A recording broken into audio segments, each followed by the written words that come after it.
രാവിലത്തെ ആ മോർണിംഗ് റഷൊക്കെ കഴിഞ്ഞ് ഹസ്ബൻഡ് ഓഫീസിലേക്കും മോള് സ്കൂളിലേക്കും പോയി കഴിഞ്ഞാൽ പിന്നെ ആകെ ഒരു സൈലൻസ് ആണ് വീട്ടിൽ. പിന്നെ ജസ്റ്റ് മീ എൻജോയിങ് മീ. നമ്മൾ ഏറ്റവും കൂടുതൽ എൻജോയ് ചെയ്യേണ്ടത് നമ്മുടെ സ്വന്തം കമ്പനിയാണ് എന്ന് ഞാൻ ആരൊക്കെയോ പറഞ്ഞ് കേട്ടിട്ടുണ്ട്. അത് നമുക്ക് പറ്റിയില്ലെങ്കിൽ പിന്നെ നമുക്ക് വേറെ ആരുടെ കൂടെയും കൂട്ടുകൂടാൻ പറ്റില്ല എന്നാണ് വലിയ വലിയ ആൾക്കാർ പറയുന്നത്.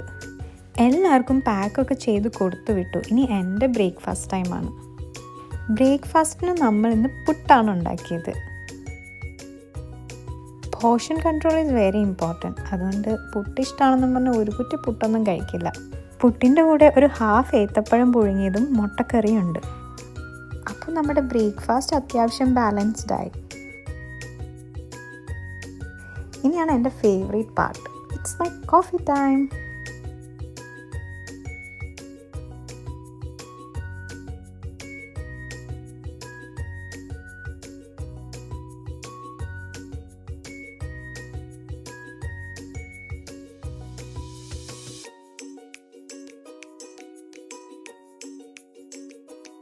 അങ്ങനെ കോഫിയൊക്കെ കുടിച്ച് സൺലൈറ്റൊക്കെ കണ്ട് നമുക്ക് വർക്ക് ചെയ്ത് തുടങ്ങാം.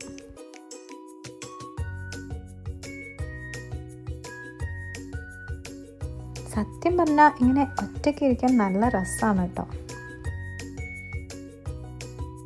ഒറ്റയ്ക്കാവുന്നത് രണ്ട് രീതിയിലാണ്. ഒന്ന്, നമ്മളത് നമുക്ക് വേണ്ടി ചൂസ് ചെയ്യുമ്പോഴും മറ്റത് മറ്റുള്ളവരത് നമുക്ക് വേണ്ടി ചൂസ് ചെയ്യുമ്പോഴും.